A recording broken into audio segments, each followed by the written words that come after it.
Guys, suman dahil birthday ni Akin.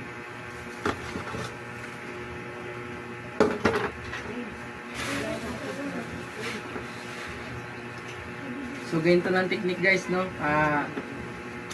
Bago mo siya initin, ipo-form mo na siya na kasing sukat na ano.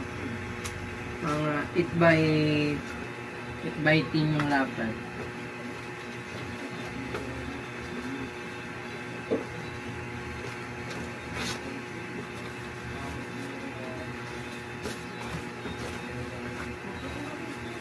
So,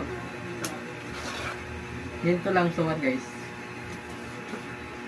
Saktong-sakto na to, lagyan ng suman.